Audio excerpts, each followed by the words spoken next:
স্ত্রী খুব সুন্দর করে মাছের তরকারি পাকিয়েছে, তো আমি খাওয়ার সময় বলি কি, স্বাদ লাগে না, ভাল লাগে না আজকে। তো তখন আমার ঘরওয়ালি কি বলে, আজকে মনে হয় আপনার পেটে খুব একটা বেশি ক্ষুধা নাই, অথবা আপনার শরীরটা ভালো নাই। মানুষের যদি শরীর ভালো না থাকে তো জিহ্বার মধ্যে কোনো প্রকারের স্বাদ থাকে না। আমরা যে ইমানদার, আমরা ইমানের স্বাদ পাই কিনা? যদি ইমানের স্বাদ পাই তাহলে তো আমরা ইমানদার, আর যদি ইমানের স্বাদ না পাই তাহলে আমাদের ইমানের মধ্যে একটা সমস্যা আছে। আমাদের নবী মুহাম্মদুর রাসূলুল্লাহ বুখারী শরীফের হাদিসের মধ্যে এসে বিশ্বনবী বলেছেন, মান কানা ফিহি সালাসাতুন মান কুন্না ফিহি ওয়াজাদা হালাওয়াতাল ঈমান। তিনটা বিষয় যদি কারোর মধ্যে থাকে সে ঈমানের স্বাদ পায়। আওয়াজ করে জোরে জোরে বলেন কয়টা বিষয়? আওয়াজ করেন কয়টা বিষয়? আমাদের নবী বিশ্বনবী বলেন তিনটা বিষয় যদি কোনো বান্দার মধ্যে, কোনো মুমিনের মধ্যে থাকে সে ঈমানের স্বাদ পায়।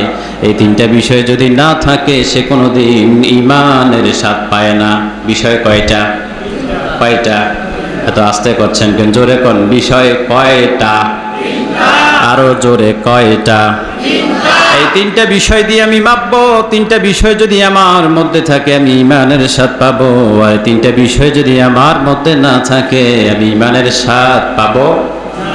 এক নাম্বার বিশ্বনবী বলছেন, আইয়াকুনাল্লাহু ওয়া রাসূলুহু আহাব্বু ইলাইহি মিম্মা সাওয়াহুমা। এক নাম্বার হচ্ছে বান্দার কলবের মধ্যে আল্লাহ এবং আল্লাহর রাসূলের মুহাব্বত পৃথিবীর সব কিছুর চাইতে বেশি হবে। এক নাম্বার হচ্ছে হৃদয়ের মধ্যে আল্লাহ আর আল্লাহর রাসূলের মুহাব্বত পৃথিবীর সব কিছুর চাইতে বেশি থাকতে হবে। বলেন এই হাদিসের দ্বারা আমরা বুঝলাম আল্লাহর মুহাব্বত, রাসূলের মুহাব্বত দিলের মধ্যে যদি বেশি থাকে, এই বেশি থাকার অর্থ এই যে আমার দিলের মধ্যে নেতার মুহাব্বত বেশি থাকবে না আল্লাহর মুহাব্বত বেশি থাকবে? জোরে বলেন কার মুহাব্বত বেশি থাকবে? যদি আমার দিলের মধ্যে আল্লাহ রাসূলের মুহাব্বত বেশি থাকবে, বেশি থাকে আমাদের নবী মুহাম্মদুর রাসূলুল্লাহ তিনি বলেন যদি এটা থাকে বান্দা ঈমানের স্বাদ পাবে। এক নাম্বার কথা। দুই নাম্বার কথা হচ্ছে বিশ্বনবী বলছেন, আইয়ুহিব্বাল মারউ লা ইউহিব্বুহু ইল্লা লিল্লাহ। বান্দা যদি কাউকে ভালোবাসে, এই ভালোবাসাটা নিঃসন্দেহে আল্লাহ পাকের জন্য হবে, এরকম একটা অবস্থা তৈরি করবে। তিন নাম্বার হচ্ছে আইয়াকরাহা আইয়াউদা ফিল কুফরি কামা ইয়াকরাহু আইয়ুলকা ফিন নার। বান্দা জাহান্নামের আগুনে পড়ে যাওয়াটাকে যেমন অপছন্দ করে, তেমনি তার দ্বারা কুফরি হওয়াটাকে ওই রকম অপছন্দ করবে। এরকম তিনটা গুণ যদি কোনো মানুষের মধ্যে থাকে সে ঈমানের স্বাদ পাবে, এই কথা আমাদের নবী মুহাম্মদুর রাসূলুল্লাহ বলেছেন। আর যদি এই তিনটা গুণ মানুষের মধ্যে না থাকে বুঝতে হবে ওই অন্তর রুগ্ন কোনো দিন ঈমানের স্বাদ পাবে না। সুতরাং এই তিনটা গুণ আমাদের মধ্যে আছে কিনা সেটা একটু পরীক্ষা করার দরকার। বলেন তো আমাদের হৃদয়ের মধ্যে মহব্বত কার বেশি থাকবে? একটু আওয়াজটা ছোট করে বলেন যে কার মহব্বত বেশি থাকবে? আর একটু ছোট করেন, কার মহব্বত বেশি থাকবে? যদি হৃদয়ে আল্লাহর মহব্বত বেশি থাকে, রাসূলের মহব্বত বেশি থাকে, আর যদি আমি আল্লাহর জন্য কাউকে ভালোবাসি, কুফরির মধ্যে লিপ্ত হয়ে যাওয়াটা আমার কাছে আগুনে পতিত হওয়ার চাইতেও বেশি ভয়ঙ্কর মনে হয়, তাহলেই আমি ঈমানের স্বাদ পাবো, নতুবা ঈমানের স্বাদ পাবো। এবার একটু নিজে নিজে চিন্তা করে দেখেন যে আমার ভিতরে এগুলো আছে কি না। যাদের ভিতরে আছে তারা ঈমানের স্বাদ পায়, আর যাদের মধ্যে নাই তারা ঈমানের স্বাদ পাবে। আমি এই কথার উপরেই আমার কথা শেষ করে দেব। এই যে কথাটা বললাম যে আল্লাহ এবং আল্লাহর রাসূলের মুহাব্বত যদি ভিতরে থাকে তাহলে ঈমানের স্বাদ পাবো, আর যদি আল্লাহ আর আল্লাহর রাসূলের মুহাব্বত না থাকে ঈমানের স্বাদ পাবো। এই কথার উপরে শেষ করবো ইনশাআল্লাহ। যারা তাদের হৃদয়ে আল্লাহ এবং আল্লাহর রাসূলের মুহাব্বতকে সবচেয়ে বেশি করেছেন তারা ঈমানের স্বাদ এত পেয়েছেন যে দুনিয়া ছেড়ে দিয়েছেন আল্লাহর জন্য। যাদের হৃদয়ে আল্লাহর মুহাব্বত বেশি তারা দুনিয়া ছেড়ে দিয়েছেন কার জন্য? আল্লাহর জন্য। আর আমরা দুনিয়া ছাড়ি না, আল্লাহকে ছেড়ে দিই দুনিয়ার জন্য। আছে না নাই? সাদ ইবনে আবি ওয়াক্কাস রাদিয়াল্লাহু আনহু ইসলামের খুব আগেই তিনি মুসলমান হয়েছিলেন, ইসলাম ধর্ম গ্রহণ করেছিলেন, খুব নিকটেই মুসলমান ধর্ম গ্রহণ করেছিলেন। তিনি ইসলাম ধর্ম গ্রহণ করার পর তিনি বাড়ি গেলেন। বাড়ি যাওয়ার পর তার মা বলছে, আবু তুমি কি আমাদের ধর্ম ছেড়ে দিয়েছো, ইসলাম ধর্ম গ্রহণ করেছো? তো সাদ ইবনে আবি ওয়াক্কাস বললেন, হ্যাঁ আমি আমার পূর্বপুরুষের ধর্ম ছেড়ে দিয়ে ইসলাম ধর্ম গ্রহণ করেছি। সাদ ইবনে আবি ওয়াক্কাসের মা সাদ ইবনে আবি ওয়াক্কাসকে খুব ভালোবাসতেন। আবার সাদ ইবনে আবি ওয়াক্কাসও তার মায়ের কথা খুব পালন করতেন, সম্মান করতেন, ভক্তি দেখাতেন, শ্রদ্ধা করতেন এবং মায়ের প্রতি তিনি সর্বাঙ্গীনভাবে যত্নশীল ছিলেন।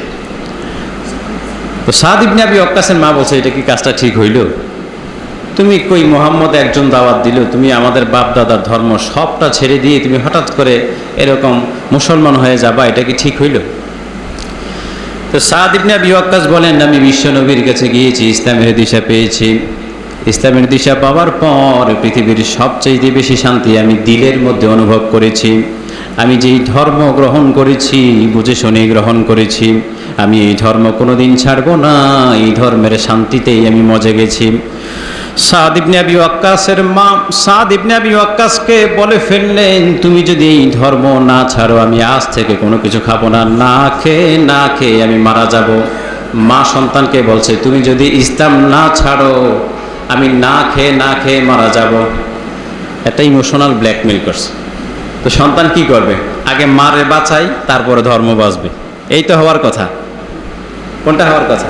আগে মা বাঁচবে, তারপরে ধর্ম বাঁচবে। মা তো মা, আর যদি ছেলে ফেলের প্রেমিকা হয় তাহলে তো আগে প্রেমিকা তারপরে ধর্ম।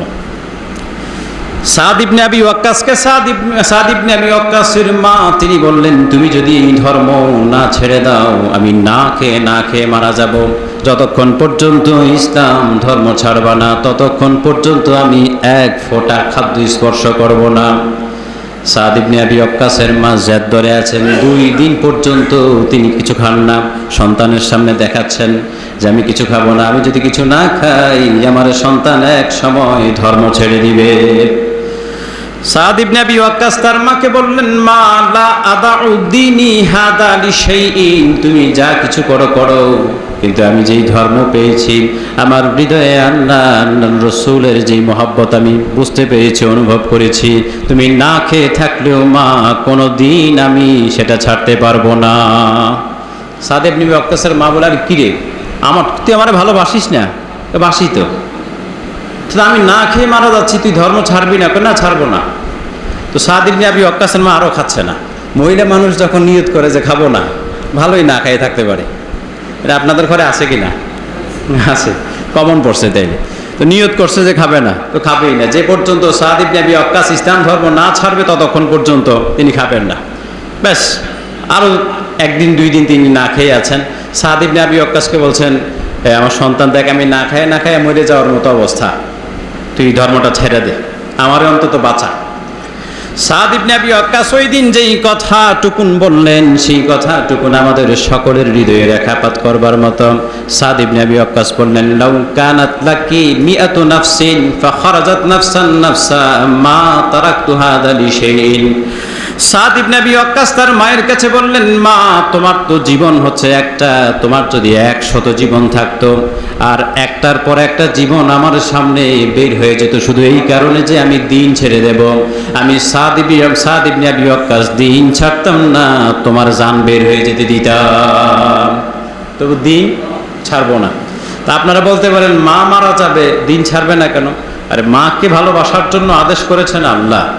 মা যদি আদেশ করে ছেলে সন্তান অথবা মেয়ে সন্তান কোনোদিন ধর্ম দিন ছাড়তে পারবে না, এটা জায়েজ নেই।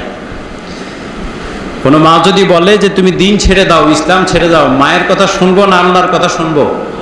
একটু জোরে জোরে বলেন, কার কথা শুনবো? তাদের হৃদয়ে আল্লাহ পাকের মহব্বত এত বেশি ছিল, মা এত ব্ল্যাকমেল করছে কিন্তু দিন ছাড়েনি। ঠিক সেই ঘটনাটা তারিখে দিমাশকের এই ঘটনাটা যদি আমাদের মধ্যে নিয়ে আসে, আমার মা আমাকে ব্ল্যাকমেল করছে ধর্মের বিরুদ্ধে যাওয়ার জন্য, আমি যাচ্ছি না। আর আমরা, আমাদের সন্তান যদি আমাদেরকে ব্ল্যাকমেল করে, আব্বু এটা কিনে দাও, এটার জন্য আমরা 2 নম্বরে শুরু করে দিই, ঘোষ খাওয়া শুরু করে দিই। করি কি করি না? আমার আরও খারাপ কথা, যদি বলে প্রেমিকা যদি বলে তুমি একটু দাড়িগুলো ছেটে ফেলো, বলার আগে ছেটে ফেলি আমরা। আছে না নাই? খারাপ তো লাগবেই। তো আমরা একটা ছোট্টখাট্টো ছুতা যদি পাই, সম্পর্কের উসিলে দিয়ে ধর্ম থেকে দূরে চলে যায়। ওনারা কি পরিমাণ শক্তিমান ইমানের অধিকারী ছিলেন। তার মা বললেন তুমি ধর্ম ছেড়ে দাও নতুবা আমি না খেয়ে মারা যাবো। তিনি বললেন তোমার 100 জান যদি থাকে, একটার পর একটা বের হয়ে যাক, আমি সাদ ইবনে আবি ওয়াক্কাস আল্লাহকে ভালোবেসেছি, রসুলকে ভালোবেসেছি, তোমার জন্য আমি দিন ছাড়বো না। সুবহানাল্লাহ। তারা কি পরিমাণ হৃদয়ে আল্লাহ পাককে ভালোবেসেছেন। আর আমাদের ভালোবাসাটা একটু তাকায় দেখেন, কোনো জায়গায় ছিদ্র দিয়ে আল্লাহকে দেখা যায় কিনা। যদি ছিদ্র দিয়ে একটু দেখা যায় আলহামদুলিল্লাহ, আমার তো মনে হয় দেখা যাওয়ার কথা না। এই হচ্ছে আমাদের ঈমান আর তাদের ঈমান। তো আল্লাহ তাআলা আমাদের সকলকে ভরপুর ঈমানের তৌফিক, ভরপুর ঈমান দান করে দেন, সকলে বলি আমিন। খাব্বাব ইবনুল আরাত তিনি তখন মুসলমান হননি, জাহিলি যুগে তিনি কর্মকার ছিলেন। আস ইবনে ওয়াইলের তিনি কাজ করতেন, কাজ করতে গিয়ে কিছু টাকা বাকি পড়ে গেছে। ইতিমধ্যে বিশ্বনবী দাওয়াত দিলেন ইসলামের, তিনি ইসলাম গ্রহণ করে নিলেন। ইসলাম গ্রহণ করবার পর একদিন তার টাকার অভাব পড়েছে, বেশ টাকা তার বাকি পড়ে আছে আস ইবনে ওয়াইলের কাছে। আস ইবনে ওয়াইলের কাছে গিয়ে বলল, ভাই তোমার কাছে অনেক দিন আগে অনেকগুলো টাকা বাকি পড়ে আছে, অনেকগুলো দিরহাম তোমার কাছে বাকি পড়ে আছে, টাকাগুলো দাও। আস ইবনে ওয়াইল বলল, শুনলাম তুমি মুসলমান হয়ে গেছো। হ্যাঁ মুসলমান হয়ে গেছি। তো তুমি যদি মুসলমান হয়ে যাও তো তোমার কেমনে টাকা দিই? কেন আমি পাবো টাকা, তুমি টাকা দিবা না? তোমাকে এক শর্তে টাকা দিতে পারি, তুমি যদি তোমার নবী মুহাম্মদকে ছেড়ে দাও, ইসলামকে ছেড়ে দাও, তাহলে এই টাকা দেবো। যদি মুহাম্মদকে না ছাড়ো, ইসলামকে না ছাড়ো, আমি তোমায় টাকা দেবো না। পাওনা টাকা যাচ্ছে না, হাওলার টাকা। কি টাকা? পাওনা টাকা। অনেকগুলো পাওনা টাকা চাচ্ছে। পাওনা টাকা চাওয়ার পরে আস ইবনে ওয়াইল বলে, তুমি যদি মুহাম্মদকে ছেড়ে দাও, ইসলামকে ছেড়ে দাও, তাহলেই টাকা দেবো, নতুবা টাকা দেব। কাজটা কি ঠিক না অন্যায়? অন্যায়। খাব্বাব ইবনুল আরাত তিনি বললেন, লা আকফুরু বিমুহাম্মাদিন সাল্লাল্লাহু আলাইহি ওয়াসাল্লাম হাত্তা ইউমীতাকাল্লাহ সুম্মা ইয়াবআসাক। যদি আল্লাহ রাব্বুল আলামিন তোমায় মৃত্যুদান করেন, তারপরে যদি আবার জীবন দেন, তবুও যদি তুমি বলো আমি মুহাম্মদকে অস্বীকার করব শুধু টাকার জন্য, আমি খাব্বাব ইবনুল আরাত শুধু টাকার জন্য কোনো সময় নবী মুহাম্মদকে অস্বীকার করতে পারবো না। টাকা আমার চলে যাক, কিন্তু নবী মুহাম্মদকে অস্বীকার করার কোনো সুযোগ নাই। বলছিলাম তাদের ঈমান এত শক্ত, ঈমানের জন্য সম্পর্ক ছেদ করে দিচ্ছেন, টাকা পয়সা বাদ দিয়ে দিচ্ছেন, তারপরেও আল্লাহ এবং আল্লাহর রসুলের মহব্বত থেকে 1 ইঞ্চি 1 চুল পরিমাণ পিছনে সরছেন না। কি পরিমাণ মহব্বত আল্লাহ পাকের, কি পরিমাণ মহব্বত রসুলের। আর আমাদের দিকে যদি আমরা টাকায় 10 টাকার জন্য ঈমান ছেড়ে দিই আমরা, কথা ঠিক কিনা? কয় টাকার জন্য? 50 টাকার জন্য। আমরা কোর্টে দেখি 50 টাকার জন্য ঈমান ছেড়ে দেয়। উনি নামাজ পড়তে যাবে, 50 টাকা না দিলে উনি নামাজ পড়তে যায় না। তাহলে আমাদের ঈমান আর তাদের ঈমান কোন জায়গায়? আমরা যদি আমাদের হৃদয়ের মধ্যে আল্লাহ তাআলাকে লালন করতে পারতাম, তাহলে আমাদের ঈমানও তাদের মতো সুন্দর হইতো। এখন আমরা আমাদের অন্তরে আল্লাহ পাককে লালন করতে পারি না বিধায় আমাদের ঈমান তাদের মতো সুন্দর না। তা আমাদের হৃদয়ে কার মহব্বত নাই? একটু জোরে বলেন, কার মহব্বত নাই? আর একটু জোরে বলেন, কার মহব্বত নাই? মহব্বত হৃদয়ে থাকবে যার, তার নাম কি? মহব্বত হৃদয়ে যার থাকবে তার নাম কি? একটু জোরে বলেন তো, লিল্লাহে তাকবীর।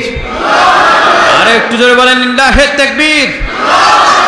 আল কোরআনের আলো, আল হাদিসের আলো, কোরআন হাদিস যেখানে,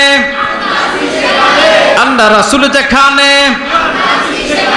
নারে তাকবীর। সুতরাং হৃদয়ে কার মহব্বত থাকবে? কোনো ছাড় হবে? যদি আমার মহব্বত, আমার হৃদয়ে যদি আল্লাহর মহব্বত থাকে, তো আমি সব জায়গায় খুঁজবো যে এখানে আল্লাহ কি বলেছেন, রসুল কি বলেছে। ওই যে বলে না, একটা গজল বলে, তোমার নামে যদি গান গাবা হয়, গান সুন্দর হয়। তোমার নামে যদি গান গাবা হয়, গান সুন্দর হয়। তোমার সৃষ্টি পানে যদি চাওয়া হয়, চোখ সুন্দর হয়। তোমার নামে যদি গান গাওয়া হয়, গান সুন্দর হয়। আলহামদুলিল্লাহ কোন? আল্লাহর নামে গান গাইলে গান কি হয়? জোরে বলেন, কি হয়? সুন্দর হয়। আর আল্লাহর নামে যদি গান না গায়, সে গান যতই সুন্দর হোক, মুমিনের কাছে সুন্দর হবে না কোনো দিন। তো সুতরাং গান হবে কার নামে? হৃদয়ে যদি মহব্বত থাকে, তাহলে সবসময় সেটা আল্লাহর নামেই হয়। হৃদয়ে যদি মহব্বত থাকে, আপনি গুনগুন করলেও বের হবে কার নামে? আর যদি হৃদয়ে মহব্বত না থাকে, তাহলে যার মহব্বত আছে তার নামে বের হবে। এই কারণে হৃদয়ে মহব্বত থাকবে কার? কার? তা আল্লাহ সুবহানাহু ওয়া তাআলা আমাদের সকলকে তার মহব্বত আমার হৃদয়ে লালন পালন করার তৌফিক দান করুন। এই মাইকের আওয়াজ নিঃসন্দেহে বাইরে যাচ্ছে। এতক্ষণ পর্যন্ত আপনাদের সামনে পুরুষদের গল্প শোনালাম যে আমাদের যে সমস্ত পুরুষদের হৃদয়ের মধ্যে আল্লাহ পাকের মহব্বত বেশি ছিল, তারা কি পরিমাণ ত্যাগ দীক্ষা করেছেন। মাইকের আওয়াজ যেহেতু বাইরে গেছে, এখন সমান অধিকারের সময়। তো আপনাদের পুরুষদের যেহেতু গল্প দু চারটে বললাম, মহিলাদের দু চারটে গল্প আপনাদের সামনে শোনাবো ইনশাআল্লাহ, তাহলে হক আদায় হয়ে যাবে। ভিতরে যারা আছে তারাও শুনে ফেললো, বাইরে যারা আছে তারাও তাদের মতো গল্পগুলো শুনে ফেললো। নুসাইবান আনসারী নামে এক সাহাবী ছিলেন বিশ্বনবীর কাছে।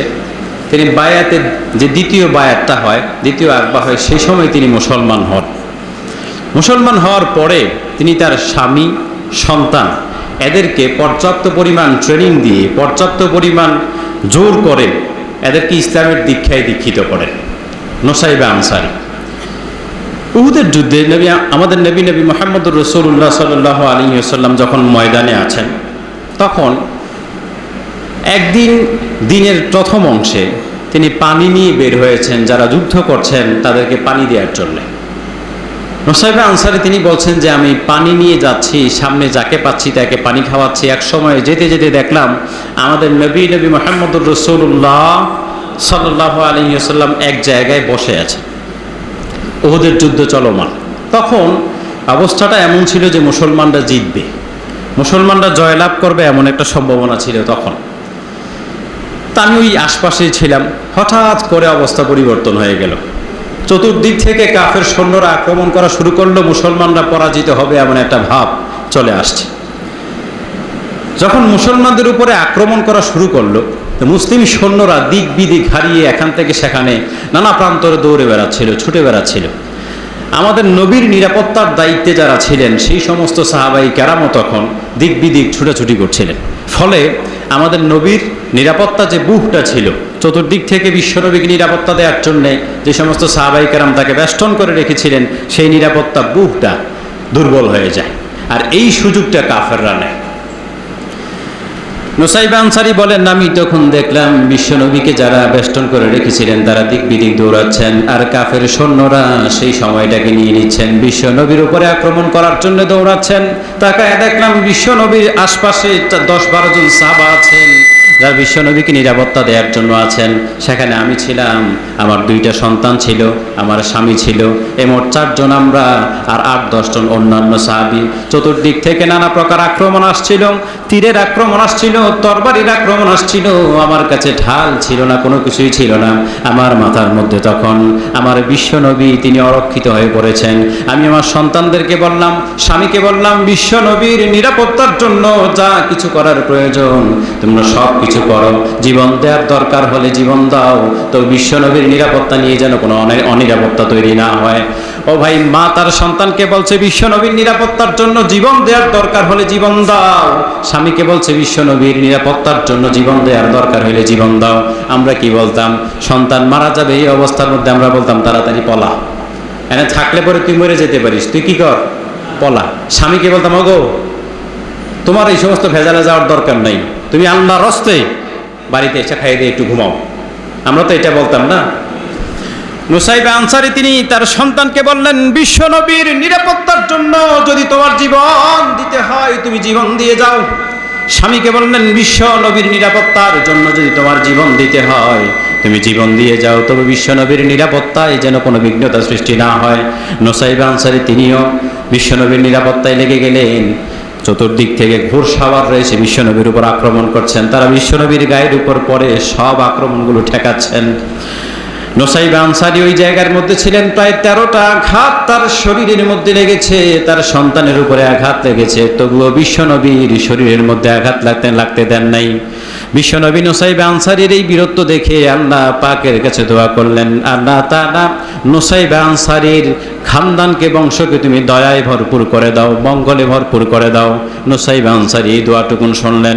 শোনার পরে বিশ্বনবীকে বললেন, ইয়া রাসূলুল্লাহ, পৃথিবীর মধ্যে আমার বংশ বড় হবে, খানদান বড় হবে, এটা তো আমি চাই না। আপনি আল্লাহ পাকের কাছে দোয়া করেন আমি আমার সন্তান স্বামী সহ যেন আপনি নবীর সাথে জান্নাতে যেতে পারি। বিশ্বনবী আল্লাহ পাকের কাছে দোয়া করলেন, আল্লাহ নুসাইবা আনসারী তার সন্তান এবং স্বামী সহ যেন আমি নবী মুহাম্মদের সাথে জান্নাতি হতে পারে। আল্লাহ তাআলা তুমি তাদেরকে এমন করে কবুল করে নাও। নুসাইবা আনসারী দোয়াটা শুনলেন, চোখ থেকে পানি ঝরছে।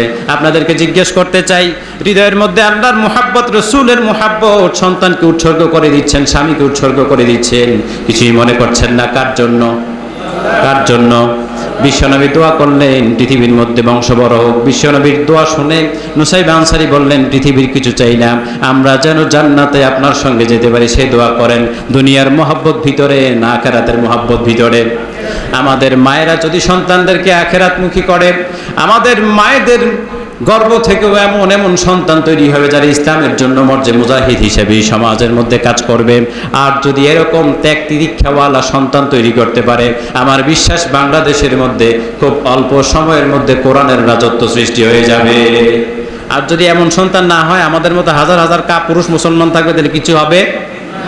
তো বলছিলাম, এই নুসাইবা আনসারী রসুলের মহব্বতে এত বেশি, সন্তান সামনে বলছেন জীবন দিয়ে হইলেও রাসূলকে বাঁচাও, পিছনে আসবার কোনো সুযোগ।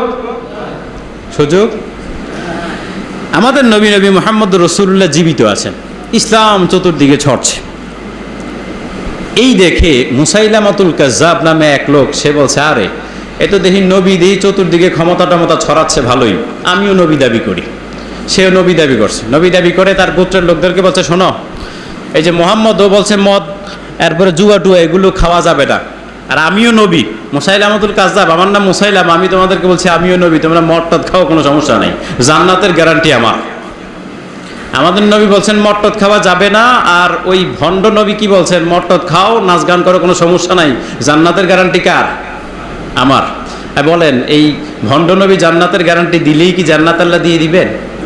সুতরাং আমাদের সমাজে যদি কোনো ভণ্ড মানুষ কারোর জান্নাতের দায়িত্ব নেয়, সে কোনোদিন জান্নাত কাউকে দিতে পারবে? তো বিশ্বনবী তিনি শুনলেন যে একজন নবুয়তের দাবি করছে, যে সে নবী হিসেবে দাবি করছে। ওই ভণ্ড নবী বিশ্বনবীর কাছে চিঠি পাঠাইছে। চিঠি পাঠাই বলছে, শোনেন, আপনার রাজ্য আপনার, আমার রাজ্য আপনার, আমার, আপনারও কিছু অনুসারী আছে, আমারও কিছু অনুসারী আছে, সুতরাং আসেন আমরা দুইজন একসঙ্গে মিলে যাই, ভাগাভাগি করে রাজ্য ক্ষমতা সব ভোগ দখল করি। আমাদের নবী এই চিঠি গ্রহণ করবেন না ছড়ে ফেলে দিবেন? আমাদের নবী চিঠি লিখলেন মুসাইলামাতুল কাজ্জাবের কাছে, যে পৃথিবীর সব সম্মান দেয়ার মালিক আল্লাহ, ক্ষমতা দেয়ার মালিক আল্লাহ, যারা আল্লাহকে ভয় করে, আল্লাহ রাব্বুল আলামিন তাদেরকেই পছন্দ করেন। চিঠিটা পাঠাইলেন। চিঠিটা পাঠাবেন কাকে দিয়ে? একজন বীর মুজাহিদ দরকার। নুসাইবা আনসারীর সন্তান, এক সন্তানের নাম হাবিব ইবনে যায়েদ। হাবিব ইবনে যায়েদকে ডাকলেন, বিশ্বনবী যাও এই চিঠিটা নিয়ে মুসাইলামাতুল কাজ্জাবের কাছে যাও, গিয়ে বলো তার চিঠি আমরা গ্রহণ করি নাই, তার যে চিঠি আমরা ছুঁড়ে ফেলে দিয়েছি। হাবিব ইবনে যায়েদ মুসাইলামাতুল কাজ্জাবের কাছে গিয়ে বলল, বিশ্ব নবী তোমার চিঠি ছুঁড়ে ফেলে দিয়েছে, তোমার চিঠি গ্রহণ করে নাই, আমরা তোমাকে ইসলামের পথে দাওয়াত দিই, বিশ্ব নবীর পথে দাওয়াত দিই, তুমি ইসলাম ধর্ম গ্রহণ করে নাও, এতে আল্লাহ রাব্বুল আলামিন দুনিয়া এবং আখিরাতে তোমাকে সম্মানিত করবেন। মুসাইলামাতুল কাজ্জাব দেখলেন একজন যুবক আমার দরবারে এসে আমাকে ইসলামের দাওয়াত দিচ্ছে, এত বড় সাহস তার। তার সৈন্য যারা ছিল, চেলা চামুন্ডা যারা ছিল, তাদেরকে বললেন এদিকে আয়। এই লোকের পায়ের মধ্যে শিকল বাঁধ, হাতের মধ্যে শিকল বাঁধ। হাবিব ইবনে যায়েদ তার পায়ের মধ্যে আর হাতের মধ্যে শিকল বাঁধা হলো, তাকে বাঁধা হলো এরকম। বেঁধে জিজ্ঞেস করা হলো, আমি তোকে জিজ্ঞেস করতে চাই, নবী মুহাম্মদুর রাসূলুল্লাহ তিনি কি আল্লাহর রাসূল কিনা, তুই কি বলিস? হাবিব ইবনে যায়েদ বলেন, আমাদের নবী তিনি আল্লাহর রাসূল, এতে কোনো সন্দেহ নাই। ভণ্ড নবী এইবার বলে, আমি কি আল্লাহর রাসূল কিনা, তুই কি বলিস? আমি কিছু শুনি না। আমাদের নবীর ক্ষেত্রে যখন কথা আসছে কি বললেন, যে আমাদের নবী সাক্ষ্য দিচ্ছে তিনি আল্লাহর রসুল। আর যখন ভণ্ড নবীর কথা আসছে তখন হাবিব ইবনে যায়েদ বলছেন, আমি কিছু শুনি, তার মানে কি তুমি আল্লাহর রসুল না? আবার জিজ্ঞেস করছে, তোদের নবী মুহাম্মদুর রাসূলুল্লাহ তিনি কি আল্লাহর রসুল কিনা? কয় হ্যাঁ আল্লাহর রসুল, আমি সাক্ষ্য দিচ্ছি। কয় আমি মুসাইলামা আল্লাহর রসুল কিনা? আমি কিছু শুনি না। আমি কিছু শুনি। অনেক সময় অনেক কথা শুনতে হয় না। সমাজে ভালোভাবে চলবার জন্য অনেক সময় অনেক কথা কি করতে হয় না? শুনতে হয় না। পরিবারে আরো বেশি শুনতে হয় না। সমাজে যাই হোক, পরিবারে আরো বেশি না শোনার ভান করতে হয়, তাহলে সুখে থাকা যায়। হাবিব ইবনে যায়েদ বলছে, আমি তোমার কথা শুনতে পাই না, তবে আমাদের নবী মুহাম্মদুর রাসূলুল্লাহ, তিনি আল্লাহর রাসূল। যখন মুসাইলামাতুল কাযযাবের দরবারে মুসাইলামাতুল কাযযাবকে অস্বীকার করছে, তিনি জল্লাদকে ডাক দিলেন। তার একটা জল্লাদ ছিল, জল্লাদকে ডেকে বললেন, আমি তাকে বারবার জিজ্ঞেস করলাম আমি আল্লাহর রাসূল কিনা, সে একবারও আমি আল্লাহর রাসূল সেটা স্বীকৃতি দিল না। তার বড় পাওয়ার হয়ে গেছে, ক্ষমতা হয়ে গেছে, তার একটা অঙ্গ কেটে দাও, একটা অঙ্গ যদি কেটে দাও, আমার বিশ্বাসে আমার সামনে স্বীকার করে নিবে আমি আল্লাহর রাসূল।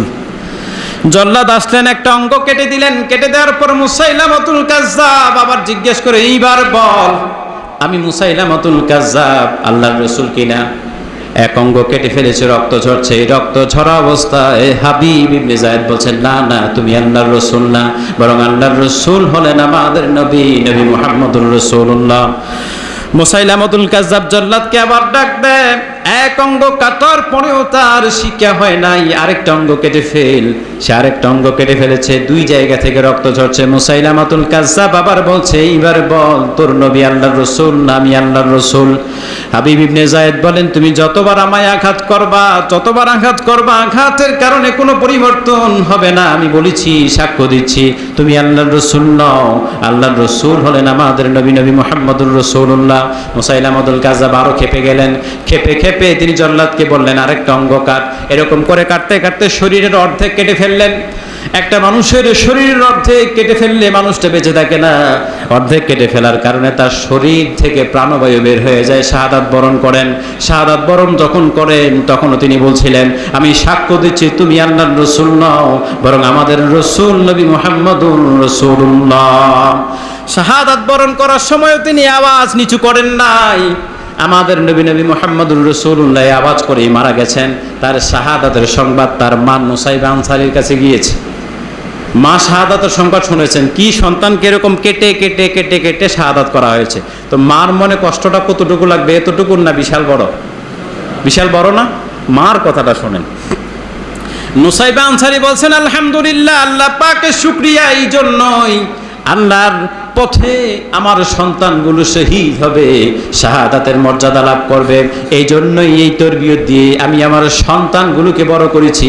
আজকে আমি আল্লাহ পাকের শুকরগুজার যে আমার সন্তান আল্লাহ পাকের রাস্তায় শাহাদাত বরণ করেছে। এই জন্য আমি আল্লাহ পাকের কাছে শুকরিয়া দেন বলি আলহামদুলিল্লাহ।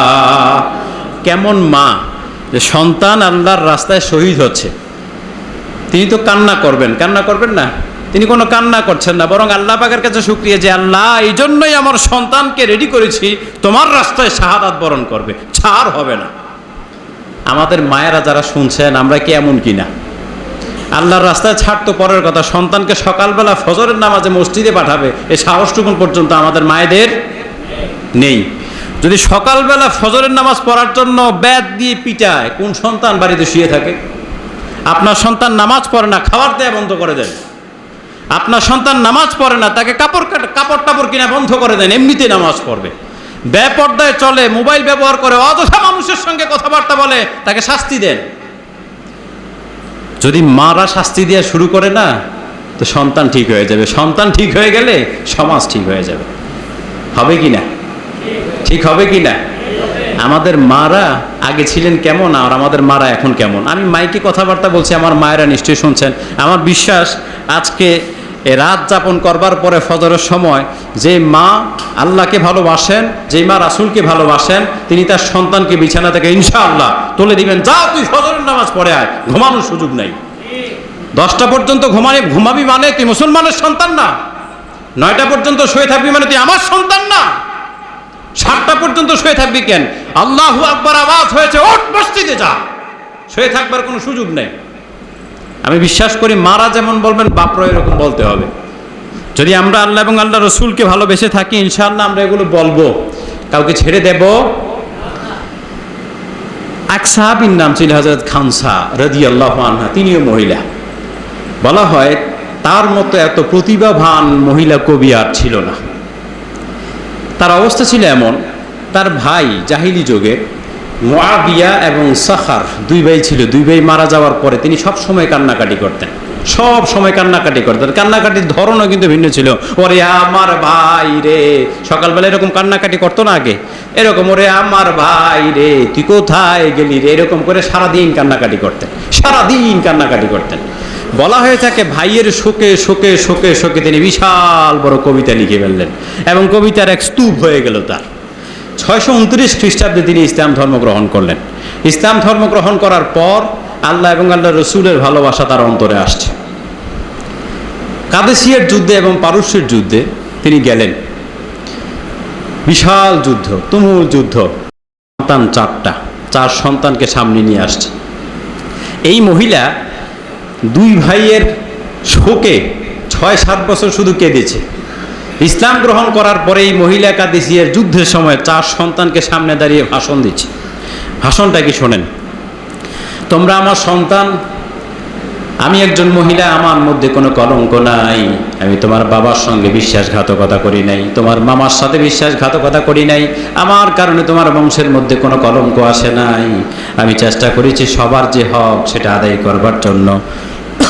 তোমাদেরকে দিন শেখাবার দরকার ছিল, দিন শিখিয়েছি, তোমাদেরকে যতটুকুন আল্লাহমুখী করবার ততটুকুন করবার চেষ্টা করেছি। আজকে এই যে যুদ্ধের ময়দান, এই যুদ্ধের ময়দানে তোমাদের বড় প্রয়োজন। তিনি আয়াত তেলাওয়াত করলেন, ইয়া আইয়ুহাল্লাযীনা আমানুসবিরু ওয়া সাবিরু ওয়া রাবিতু ওয়াত্তাকুল্লাহা লাআল্লাকুম তুফলিহুন। ও মুমিনরা, তোমরা ধৈর্য ধারণ করো, জিহাদের জন্য, যুদ্ধের জন্য প্রস্তুত হয়ে যাও। জিহাদের জন্য, যুদ্ধের জন্য যদি প্রস্তুত হয়ে যাও তো তোমরা জানো জিহাদের মাঠে যদি তোমরা আল্লাহ পাকের জন্য জীবনকে উৎসর্গ করতে পারো সেটার কি বিশাল প্রতিদান রয়েছে। কোন মহিলা এই কথা বলছেন? যেই মহিলা তার ভাইয়ের শোকে 6-7 বছর কান্নাকাটি করেছে। এটা কি বিশ্বাস করা যায়? 2 ভাই মারা গেছে, 6-7 বছর কান্নাকাটি করেছেন, আর তার 4 সন্তানকে জিহাদের ময়দানে দাঁড় করিয়ে বলছেন আল্লাহর রাস্তায় জীবন দেওয়ার কি ফজিলত তোমরা জানো, আজকের এই যুদ্ধের মাঠে তোমরা জিহাদ করতে চলে যাও। চলে গেল, সারাদিন যুদ্ধ হলো, সন্ধ্যাবেলায় দেখা গেল 4 সন্তানই শহীদ। এই মহিলার কোনো চোখের মধ্যে পানি নেই, আল্লাহ পাকের কাছে হাত তুলে দোয়া করছেন, আল্লাহ আমার 4 সন্তান শহীদ, আলহামদুলিল্লাহ, কোনো কষ্ট নাই, তাদের সাথে আমার জান্নাতে দেখা হবে। কোথায় দেখা হবে? চোখের মধ্যে কোনো কি নাই? কেন পানি নেই? সন্তান মারা গেছে, পানি থাকবার কথা না? পানি নাই কেন? এখানে কে আছে? কে আছে? একটু জোরে বলেন, এখানে কে আছে? আল্লাহর জন্য আমার সন্তানকে আমি বিলিয়ে দিয়েছি, জীবন কোরবান করুক, করে ফেলুক। আমার সন্তান আল্লাহ দিয়েছেন, আল্লাহর জমিনে আল্লাহর দিন কায়েম করার জন্য তারা জীবন কোরবান করবে, সেটাই আমার সফলতা। যখন হৃদয়ের মধ্যে আল্লাহ থাকবে তো তখন সন্তানকে আল্লাহর রাস্তায় বিলিয়ে দেওয়ার জন্য, আল্লাহর রাস্তায় চলবার জন্য উৎসাহিত করা যায়। আর এখানে যদি আল্লাহ না থাকে তো সন্তানকে আল্লাহর রাস্তায় দেওয়ার জন্য বুক কেঁপে ওঠে। কথা ঠিক কিনা? সুতরাং আমরা এখানে যারা আছি, আমাদের হৃদয়ে যদি আল্লাহ থাকে তো আমাদের সন্তানদেরকে আমরা আল্লাহমুখী করব। আর যদি আমাদের হৃদয়ের মধ্যে আল্লাহ না থাকে, আমাদের সন্তানগুলোকে মৌবনে আড্ডা দেওয়ার জন্য পাঠাবো। কোথায় পাঠাবো? আড্ডা দেওয়ার জন্যে মৌবনে পাঠাবো। তখন গিয়ে কি করবে? হবে তো ইনশাআল্লাহ। এরকম তো হচ্ছে, সন্তানকে মারবো মসজিদে আসার জন্য, সন্তানকে পেটাবো কোরআন পড়ার জন্য। এখানে কোনো ছাড় হবে? আওয়াজ করেন, কোনো ছাড় হবে? আমাদের নবী বলেছেন সন্তানকে মসজিদে পাঠাবার জন্য মারো। আপনি কয়দিন আপনার সন্তানকে মেরেছেন? সকালবেলা দেখি আমাদের মিজু ভাই এখানে আছে, সকালবেলা দেখি ফজরের নামাজের আগেই টিউশনিতে চলে যায়, কিন্তু মসজিদে আসে না। প্রাইভেট পড়ার জন্য ফজরের আগে চলে যায়, আছে না নাই? কথা কয় না। এই অঞ্চলে আছে না নাই? প্রাইভেট পড়ার জন্য যেতে পারে, মসজিদে আসবে না কেন? আপনি যদি চান আপনার সন্তানকে প্রাইভেটে পাঠিয়ে দিবেন ফজরের আগে, তো ফজরের আগে তাকে মসজিদে পাঠাবেন, এটাও পারবেন ইনশাআল্লাহ। শুধু নিয়ত করার দরকার। আমরা নিয়ত করবো তো ইনশাআল্লাহ? করবো তো ইনশাআল্লাহ? আমাদের সন্তানদেরকে আমরা মসজিদমুখী করব, এই নিয়ত করবো তো ইনশাআল্লাহ? কারা কারা করবে একটু হাত উঁচা করি তো। লিল্লাহি তাকবীর, লিল্লাহি তাকবীর, লিল্লাহি তাকবীর। আল্লাহ তাআলা আমাদের সকলকে, আমাদের হৃদয়ে আল্লাহকে, আল্লাহর মহব্বতকে ভরপুর করে দেন এবং আমাদের সন্তানকে মসজিদমুখী, দিনদারমুখী, দিনমুখী করবার তৌফিক দান করে দেন। দিনমুখী যদি না করি সন্তান খুঁজে পাবেন না। কিন্তু আবার বলি, দিনমুখী যদি না করি তাহলে সন্তান খুঁজে পাওয়া আল্লাহ তাআলা আমাদের সকলকে দিনদার হওয়ার তৌফিক দান করেন এবং এতক্ষণ পর্যন্ত যে কথাবার্তাগুলো বললাম এগুলো আমাকে আমল করার তৌফিক দান করেন, পাশাপাশি বড় মৌকুরি গ্রামের এবং মাইকের আওয়াজ যে পর্যন্ত যায় সকলকে আমল করার তৌফিক দান করেন। সকলে বলি আমিন। ওয়া আখিরু দাওয়ানা আলহামদুলিল্লাহি রাব্বিল আলামিন। আসসালামু আলাইকুম ওয়া রাহমাতুল্লাহি ওয়া বারাকাতুহু।